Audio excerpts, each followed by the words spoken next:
Good morning dear student, कैसे हो? Okay, तो हमने लास्ट लेक्चर में फंडामेंटल फोर्सेस देखे थे, जिसमें से gravitation force and electromagnetic force हमने डिस्कस किया था। अभी हमारे दो और फोर्स बाकी है जो हम आज देखेंगे, that is the week nuclear force and strong nuclear force. Okay, तो उससे पहले हम पहले का लेक्चर थोड़ा डिस्कस कर लेते हैं, फिर ओवरलुक कर लेते हैं। हमने ग्रेविटेशन फोर्स में देखा था कि जो फोर्स दो बॉडीज के बीच में होता है वो डायरेक्टली प्रोपोर्शनल होता है मासेस के प्रोडक्ट को, एंड इनवर्सली प्रोपोर्शनल होता है जो मासेस में जो डिस्टेंस रहता है उस डिस्टेंस से स्क्वायर को, यानी F is equals to G, this G is gravitational constant into m1 into m2 upon r square.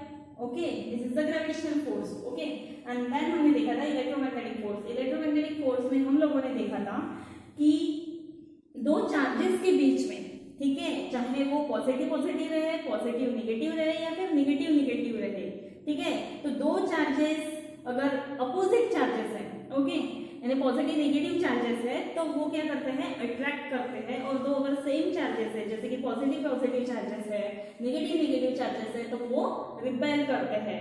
ऐसे कंडीशन में that force is equals to this k is proportional, okay, constant proportion q1 into q2 upon r square. Okay, इतना समझ में आया था?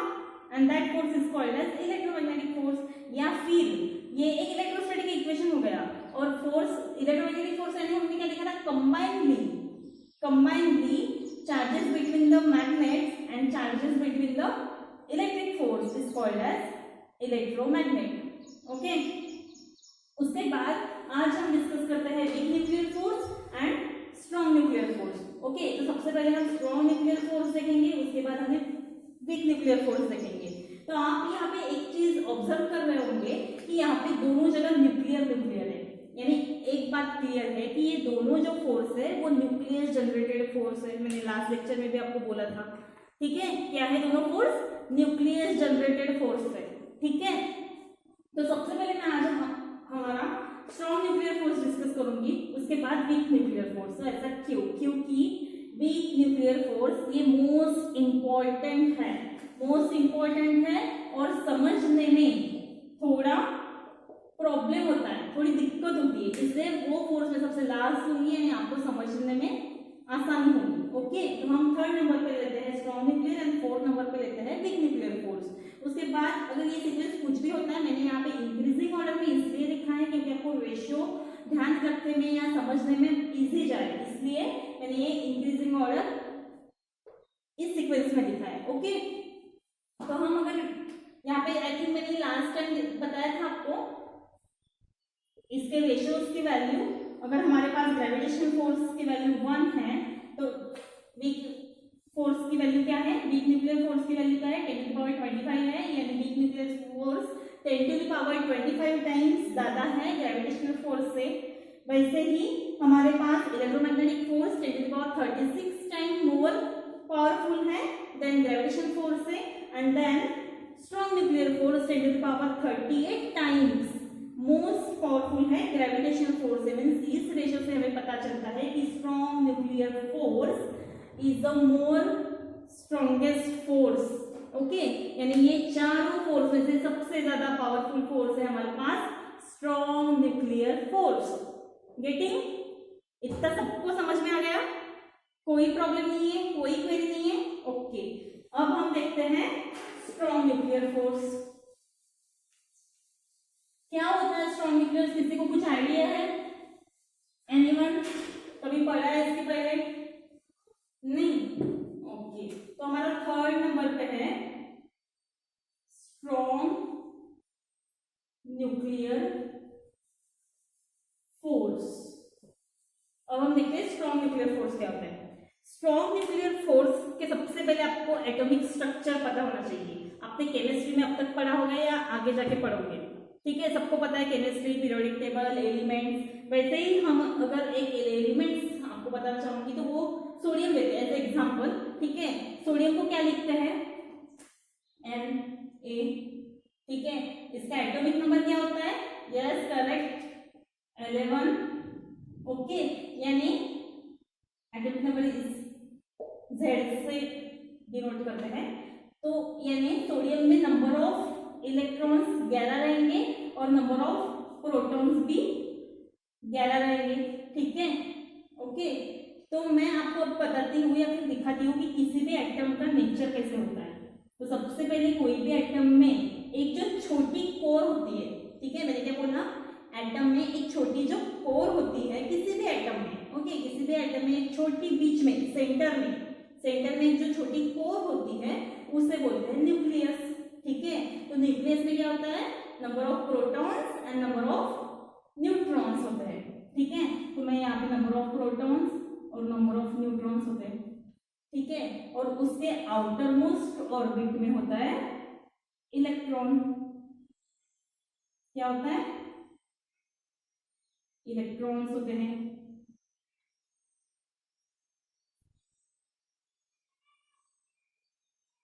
जैसे हम यहाँ पे अगर सोडियम की बात करें तो सोडियम में 11 है एटॉमिक नंबर, तो हम 11 का स्ट्रक्चर ड्रॉ करते हैं। यहाँ पे 2 हो गए, ठीक है, 2 इलेक्ट्रॉन हो गए। फिर उसके आउटर मोस्ट ऑर्बिट में सर्कल आया नहीं, मतलब देखना थोड़ा एडजस्ट कर लो। उसके आउटर मोस्ट ऑर्बिट में हम 8 इलेक्ट्रॉन लेते हैं। ठीक है, और उसके आउटर मोस्ट ऑर्बिट में हमारे पास रहेगा 1 इलेक्ट्रॉन, क्योंकि यहाँ पे क्या हुआ,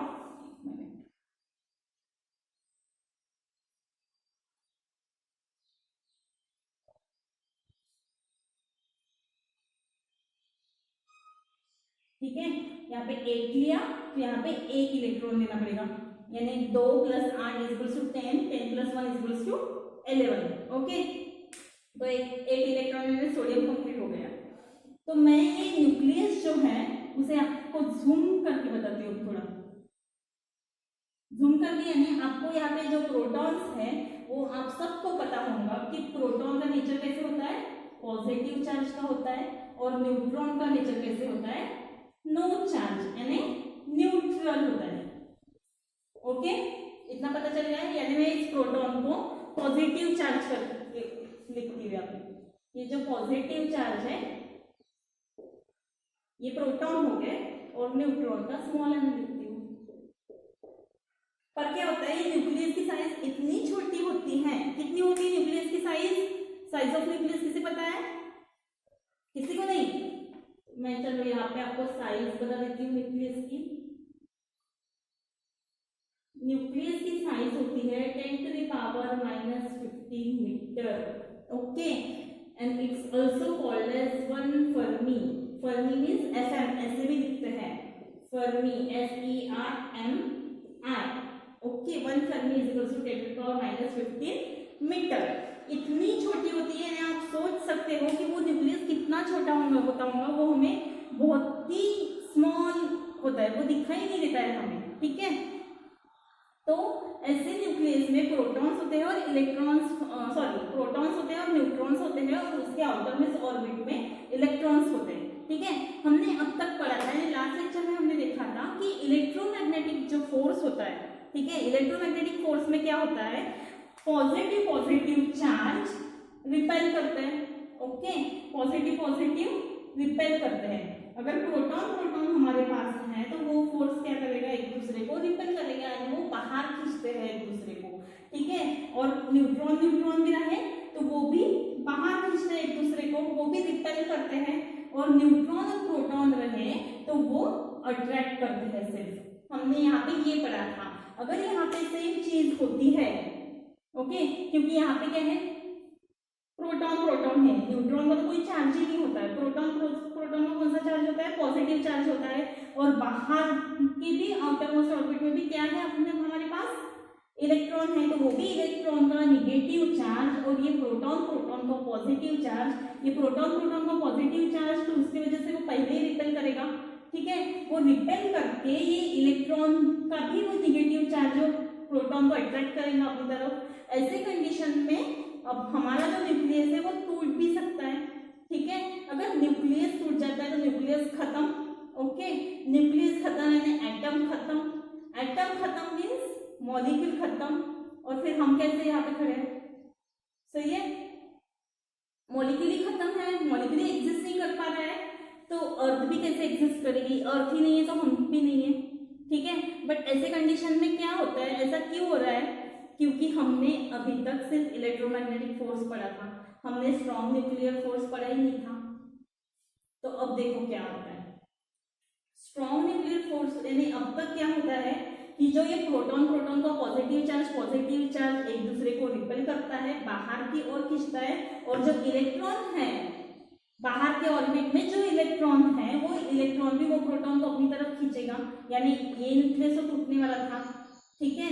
बट हमारे नेचर में एक ऐसा भी फोर्स है जो फोर्स ये प्रोटॉन प्रोटॉन को भी खींच के रखता है, न्यूट्रॉन न्यूट्रॉन को भी खींच के रखता है, और प्रोटॉन न्यूट्रॉन को भी खींच के रखता है। ओके, मैंने क्या बोला, हमारे नेचर में एक ऐसा भी फोर्स है जो फोर्स प्रोटॉन प्रोटॉन को भी खींच के रखता है, न्यूट्रॉन न्यूट्रॉन को भी खींच के रखता है, और न्यूट्रॉन प्रोटॉन को भी खींच के रखता है। तो ऐसा क्यों? ऐसा इसीलिए क्योंकि मैंने आपको रेशियो बताया था कि हमारे पास अगर इलेक्ट्रोमैग्नेटिक फोर्स और स्ट्रॉन्ग न्यूक्लियर फोर्स है तो इलेक्ट्रोमैग्नेटिक फोर्स का रेशियो क्या था हमारे पास, 10⁻36 टाइम्स, और स्ट्रॉन्ग न्यूक्लियर फोर्स का क्या था, 10⁻38। यानी strong nuclear force electromagnetic force से 100 गुना ज्यादा है, ठीक है। अगर यहाँ पे इलेक्ट्रोमैग्नेटिक फोर्स काम भी कर रहा है, इस कंडीशन में यहाँ पे इलेक्ट्रोमैग्नेटिक फोर्स काम कर रहा है, वो प्रोटॉन प्रोटॉन को रिपेल कर रहा है, बट वहां पे एक ऐसा फोर्स और भी है, that is the strong nuclear force. ये फोर्स वहां पे है, वो फोर्स क्या कर रहा है, 100 गुना ज्यादा ताकत लगा रहा है उसको बने रहने के लिए, ठीक है। इलेक्ट्रोमैग्नेटिक फोर्स अपना काम कर रहा है, स्ट्रॉन्ग न्यूक्लियर फोर्स अपना काम कर रहा है, इलेक्ट्रोमैग्नेटिक फोर्स उसको रिपेल कर रहा है, okay. But strong nuclear force वो दोनों को, क्योंकि वो फोर्स ही सबसे ज्यादा स्ट्रॉन्ग है, 100 टाइम्स, कितना ज्यादा है वो, 100 टाइम्स ज्यादा है इलेक्ट्रोमैग्नेटिक फोर्स से, ठीक है। अगर मेरे पास एक इलेक्ट्रोमैग्नेटिक फोर्स है तो मेरे पास 10 स्ट्रॉन्ग न्यूक्लियर फोर्स है, ठीक है। अपनी इलेक्ट्रोमैग्नेटिक फोर्स अपनी इतनी ताकत लगा रहा है, स्ट्रॉन्ग न्यूक्लियर फोर्स अपनी इतनी ताकत लगा रहा है। दैट्स वाई ये प्रोटॉन प्रोटॉन प्रोटॉन न्यूट्रॉन और न्यूट्रॉन न्यूट्रॉन न्यूक्लियस में बने रहते हैं, okay. Means strong nuclear force एक ऐसा फोर्स है जो न्यूक्लियस के अंदर प्रोटॉन प्रोटॉन को, प्रोटॉन न्यूट्रॉन को, प्रोटॉन प्रोटॉन को, न्यूट्रॉन न्यूट्रॉन को, न्यूट्रॉन प्रोटॉन को एग्जिस्ट करने देता है, ठीक है। यानी कि ये ऐसा फोर्स है जो एटम के न्यूक्लियस को एग्जिस्ट कर पाता है, means it gives stability to atom, short में बोला जाए तो it gives stability to atom, इससे एटम स्टेबल होता है, ओके। समझ में आया सबको, कोई डाउट नहीं है। क्या देखा हमने कि इलेक्ट्रोमैग्नेटिक फोर्स क्या करता है, सेम चार्जेस रहे तो रिपेल करता है, ठीक है। बट हमारे नेचर में एक ऐसा भी फोर्स है जो इलेक्ट्रोमैग्नेटिक फोर्स से 100 गुना ज्यादा है, इसीलिए न्यूक्लियस के अंदर proton proton proton neutron and neutron neutron exist कर पाते हैं। अगर वो एग्जिस्ट नहीं कर पाते तो हम यहाँ पे रहते ही नहीं आज, ठीक है। And that force is called as strong nuclear force, okay. यानी कि एक ऐसा फोर्स है जो न्यूक्लियस के अंदर proton proton neutron neutron and neutron proton को एग्जिस्ट करने देता है। Means in simple language it gives stability to atom, okay. Any doubt? नहीं। तो अब हम देखेंगे प्रॉपर्टीज। प्रॉपर्टीज देखेंगे हम स्ट्रॉन्ग न्यूक्लियर फोर्स की क्या है।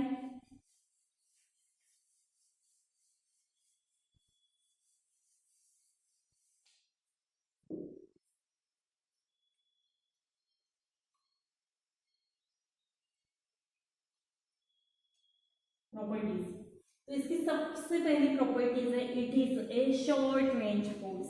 शॉर्ट रेंज क्यों? क्योंकि न्यूक्लियस की साइज क्या होती है न्यूक्लियस की size 10⁻⁻15 metre is also equals to 1 fermi means FM। Okay, small FM ऐसे लिखते हैं इसे, ठीक है।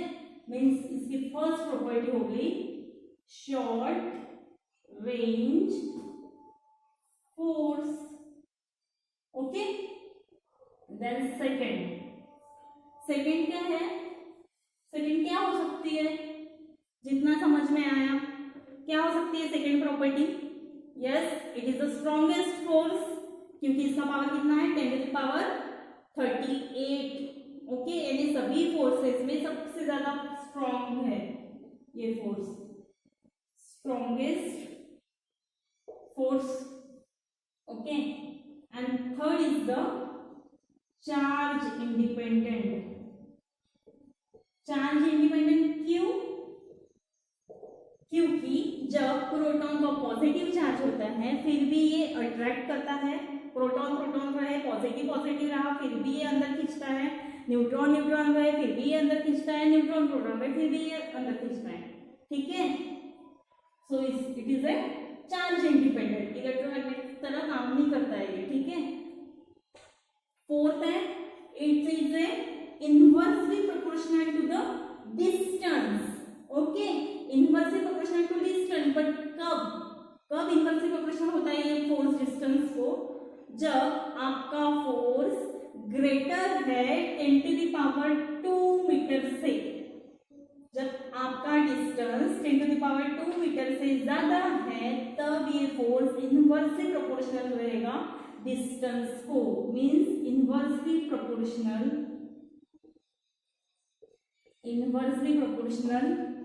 to distance when distance is greater than 10⁻² meter. Okay, then fifth property है कि ना ही ये सेंट्रल फोर्स है और ना ही ये कंजर्वेटिव फोर्स है, ठीक है। क्या है, ना ही सेंट्रल फोर्स बोल सकते हैं हम इसे और ना ही कंजर्वेटिव फोर्स बोल सकते हैं। Means it is a non central and non conservative force in nature,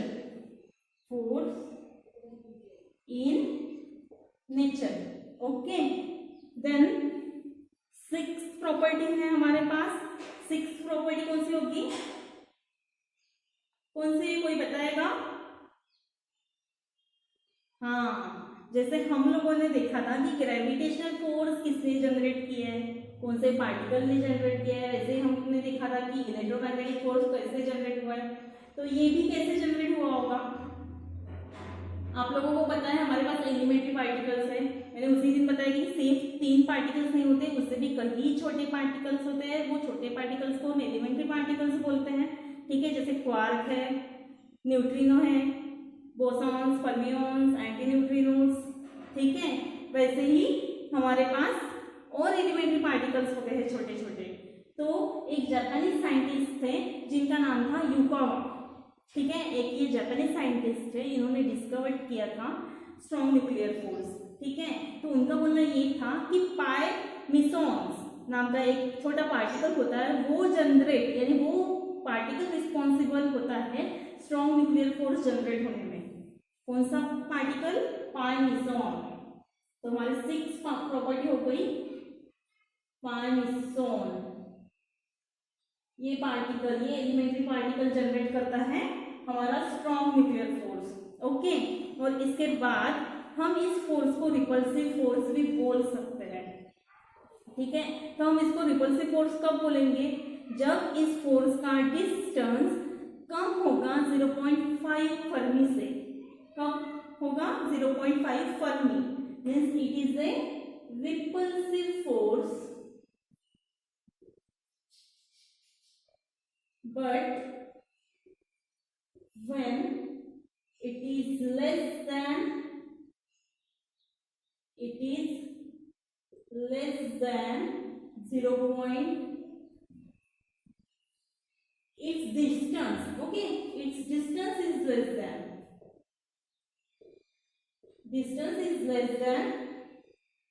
0.5 for, मैं यहाँ पे डिस्टेंस लिखना भूल गई थी, आप लिखिएगा लेकिन जरूर, it's distance is less than, जब उस फोर्स का डिस्टेंस 0.5 फर्मी, ओके, 0.5 फर्मी से कम होता है, तब उस फोर्स को हम रिपल्सिव फोर्स बोल सकते हैं। ठीक है, प्रॉपर्टी में किसे डाउट है? एनीवन? ओके, हम इसके बाद देखते हैं वीक न्यूक्लियर फोर्स। ठीक है, अब वीक न्यूक्लियर फोर्स ध्यान से सुनिए, सबसे मोस्ट एंड भी है और मैक्सिमम टाइम एग्जाम में पूछते हैं।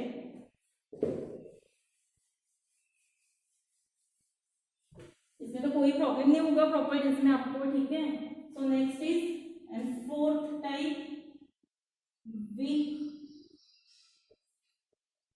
न्यूक्लियर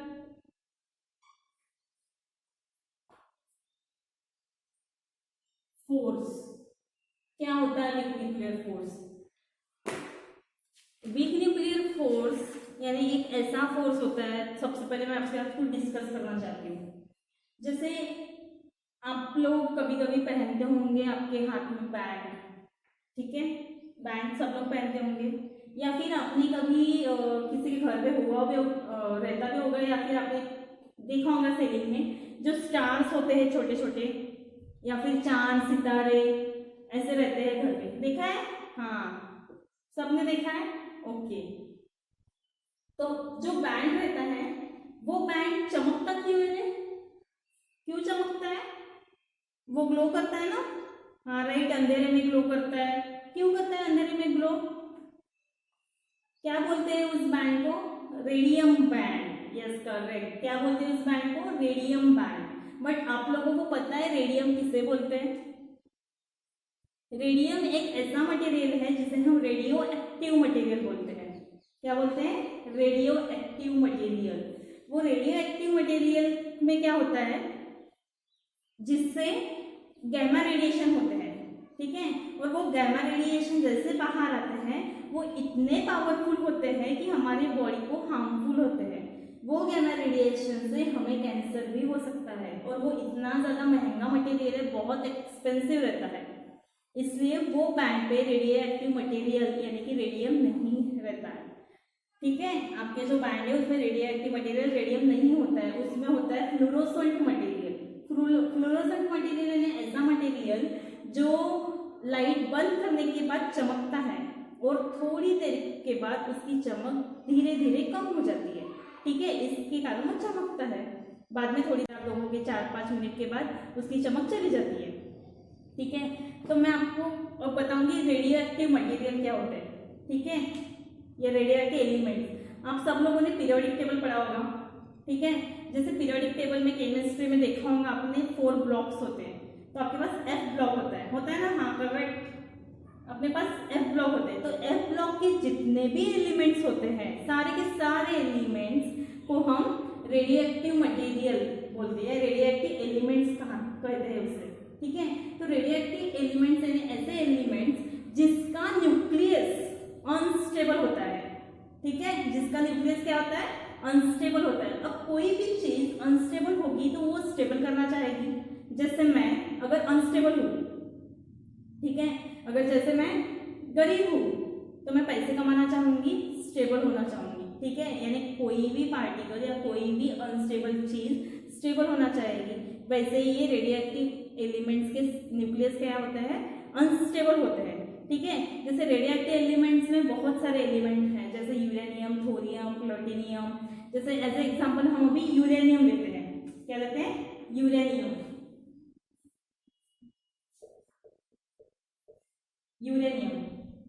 ओके, अगर मैंने यूरेनियम कंसीडर किया तो यूरेनियम में मैंने क्या बोला आपको? क्या होता है? उसका न्यूक्लियस अनस्टेबल होता है। ठीक है, यूरेनियम का न्यूक्लियस अगर अनस्टेबल है, अगर मैंने ऐसा यूरेनियम लिया और वो यूरेनियम को मैंने खुले में छोड़ दिया, मेरे पास यूरेनियम है और उस पार्टिकल को मैंने खुले में छोड़ दिया,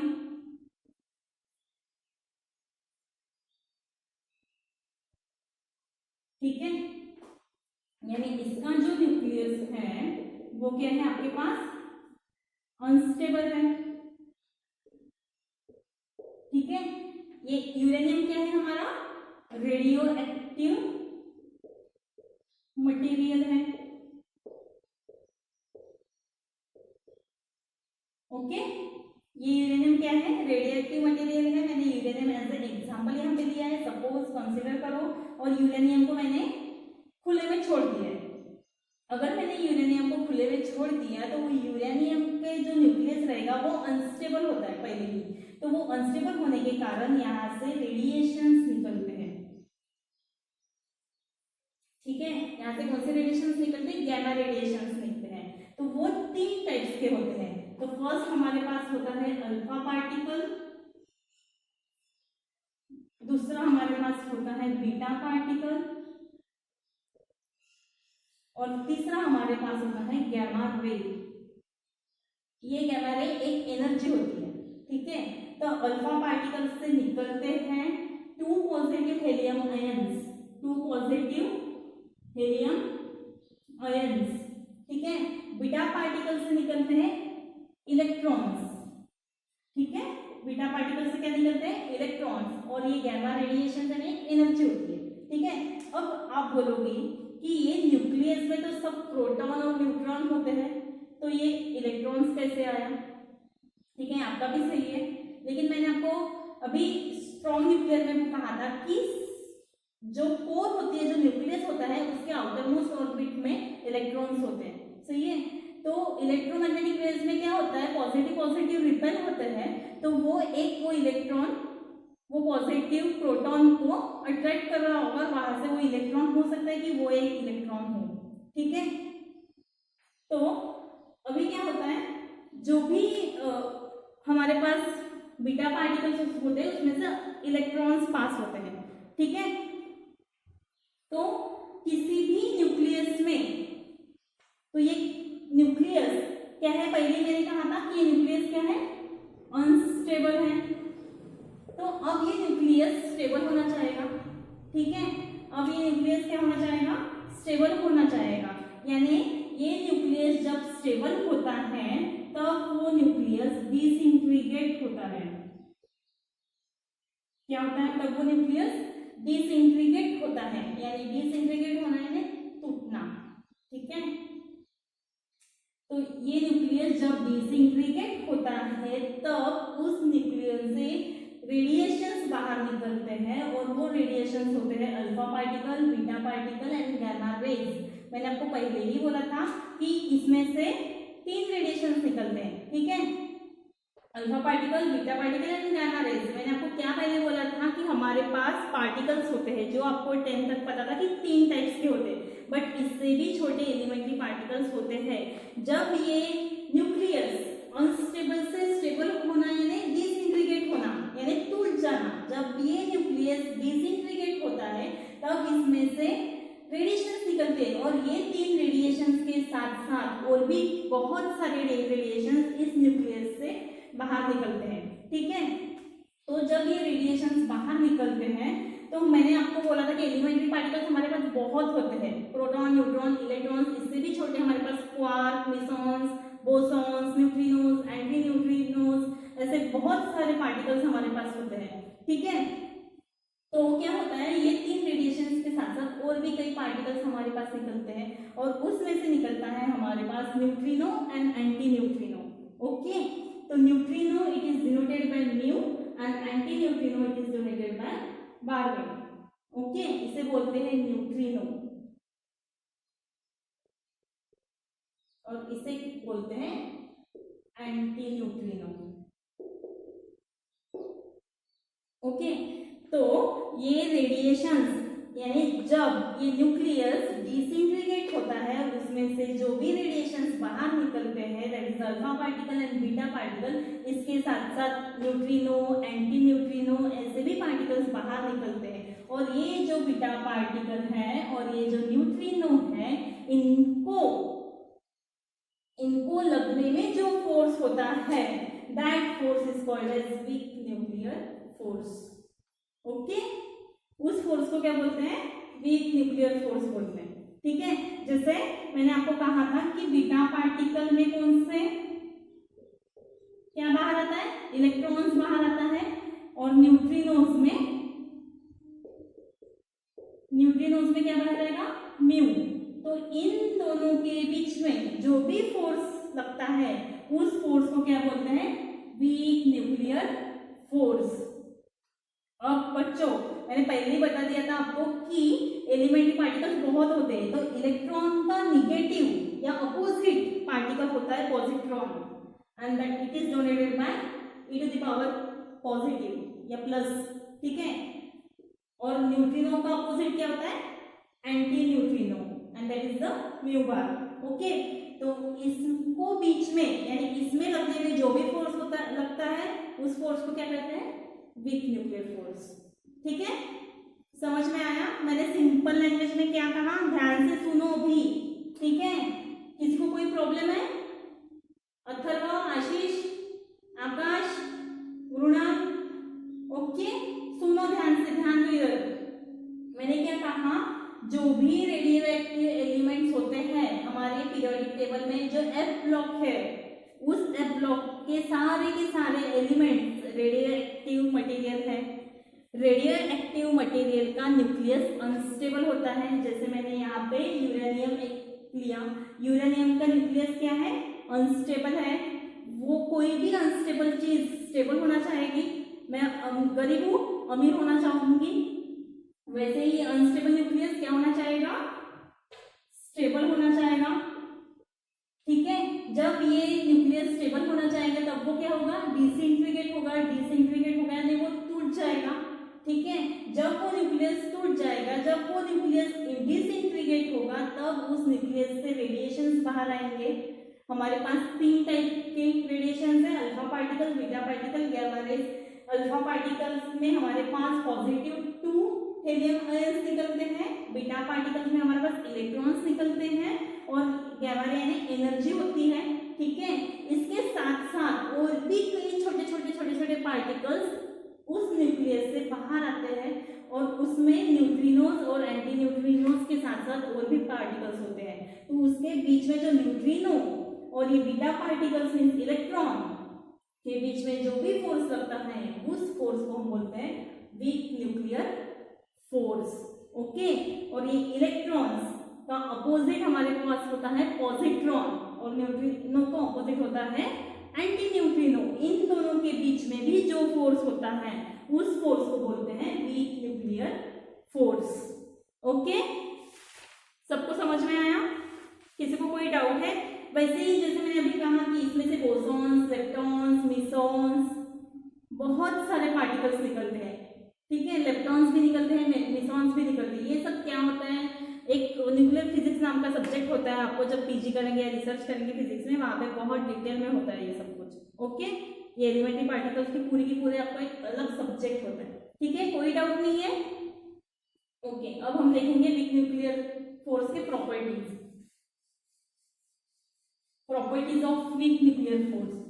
कोई बताएगा क्या होता है? अब इतने सारे प्रॉपर्टीज देख लिए, तो इसकी क्या हो सकती है? एनीवन? हाँ, सबसे पहली प्रॉपर्टीज है इसकी, पहले मैं आपको प्रॉपर्टी लिख लेती हूँ। Properties of weak nuclear force क्या होती है? सबसे पहली property, it is also a short range force, क्योंकि न्यूक्लियस जनरेटेड फोर्स है। न्यूक्लियस की साइज कितनी एकदम छोटी है, 10⁻⁻15 मीटर, तो it is also called a short range force. ठीक है, यहाँ ब्रैकेट में आप लिख सकते हो, is nearly equals to 10⁻⁻15 metre. It is also called as 1 fermi. Okay, ध्यान में रखना। सेकेंड, ये ग्रेविटेशन फोर्स से कितना ज्यादा होता है weak nuclear force? 10⁻26 means F gravitation force is to weak nuclear force is equals to 1 10⁻26 कितना होता है? हाँ, 25 10⁻25। और थर्ड, जैसे मैंने आपको बोला कि ग्रेविटेशन फोर्स किसने जनरेट किया है, कौन सा पार्टिकल रिस्पॉन्सिबल है ग्रेविटेशन फोर्स जनरेट करने के लिए, कौन बताएगा, आप भूल गए? कौन सा पार्टिकल कौन बताएगा? एनीवन? अथर्व? कोई नहीं? हाथ खड़े करो, मैं पूछूंगी सबको। कौन सा पार्टिकल है ग्रेविटेशन फोर्स जनरेट करने के लिए? चलो इलेक्ट्रोमैग्नेटिक बता दो। इलेक्ट्रोमैग्नेटिक फोर्स जनरेट के लिए कौन सा पार्टिकल कारणीभूत है? एनीवन? अरे एक तो बोलो। मूविंग फोटोन बोलो ना फिर जोर से, क्या हुआ है आपको? इलेक्ट्रोमैग्नेटिक फोर्स कौन से पार्टिकल की वजह से जनरेट हुआ है, कौन सा पार्टिकल रिस्पॉन्सिबल है? Moving photon. ओके, वैसे ही ग्रेविटेशन फोर्स कौन से पार्टिकल की वजह से जनरेट हुआ है? ग्रेविटॉन। ओके, एंड देन हमने अभी इसके पहले देखा strong nuclear force pi mesons, correct. And अभी हमारे पास है वीक न्यूक्लियर फोर्स। तो वीक न्यूक्लियर फोर्स कौन से पार्टिकल की वजह से जनरेट हुआ है? वो जनरेट हुआ है वेक्टर बोसॉन्स। किसकी वजह से? Vector bosons. और भूलना नहीं है, ध्यान में रखना है आप सब लोगों को। कोई डाउट है तो अभी क्लियर करो, ठीक है? वेक्टर बोसॉन्स की वजह से, वेक्टर बोसॉन्स ये एक ऐसा पार्टिकल रिस्पॉन्सिबल है कि जिसकी वजह से वीक न्यूक्लियर फोर्स जनरेट हुआ है, ठीक है? किसी को डाउट है कोई? समझ में आया पूरा? Okay okay, thank you. अब हम नेक्स्ट लेक्चर में कंजर्वेशन लॉज देखेंगे, ठीक है? हमारा फंडामेंटल फोर्सेस इन नेचर ये टॉपिक यहाँ पे खत्म होता है। अब हम देखेंगे नेक्स्ट लेक्चर में कंजर्वेशन ऑफ लॉज या laws of conservation. Okay, thank you.